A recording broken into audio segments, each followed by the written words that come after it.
खून मजदूर का मिलता जो न तामीरों में, न हवेली न महल और न कोई घर होता। आज सभी लोगों से ये उम्मीद की जाती है कि वो अपने घरों में ही रहें, लेकिन घर में रहने का मुतबादिल हर किसी के पास नहीं होता।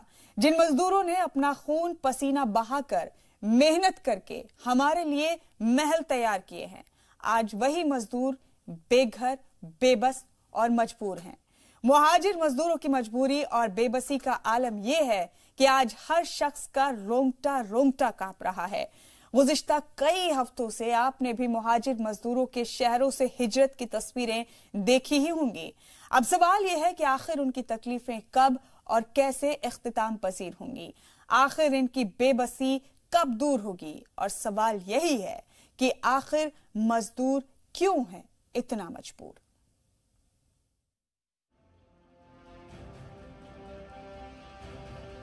घुप अंधेरे में चमचमाती रोशनी को निहारता बेबस मजदूर, लंबे सफर के बीच मंजिल को तलाशता मजदूर। लेकिन मजबूरी देखिए, इस रात की सुबह नहीं।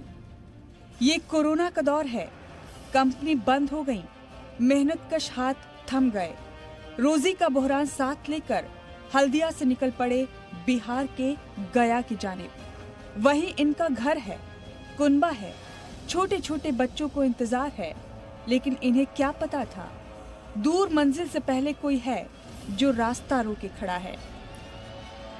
एल्युमिनियम फॉइल बनाने वाली कंपनी में काम करने वाले ये मजदूर ये सोचकर पैदल नहीं निकले कि घर बहुत दूर है, पैदल पहुंचना मुश्किल है, लिहाजा साइकिल ही सहारा बनी। खुद पर यकीन था, सोचा हंसते खेलते कट जाएंगे लंबे रास्ते।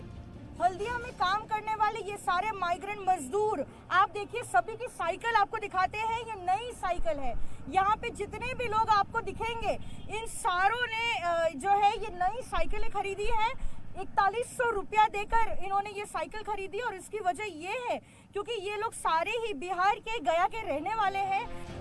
घर जाने की सवारी नहीं थी, लिहाजा साइकिल खरीदने से पहले एसडीओ के दफ्तर गए।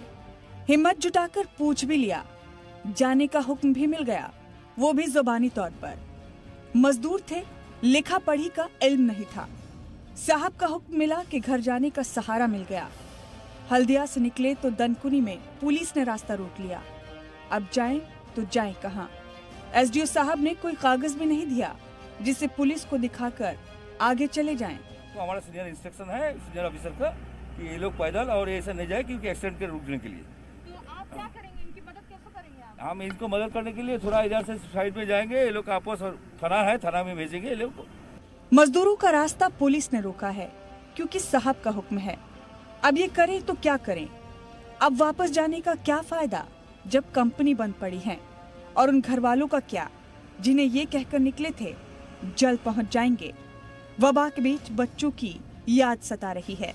अचानक इधर हुआ, 15-20 दिन से हम लोगों का काम बंद हो गया। और प्लस में सैलरी का भी टाइम बहुत ओवर हो गया और सैलरी भी नहीं मिल रहा, तो खाने के लिए तो दिक्कत होगा ही ना।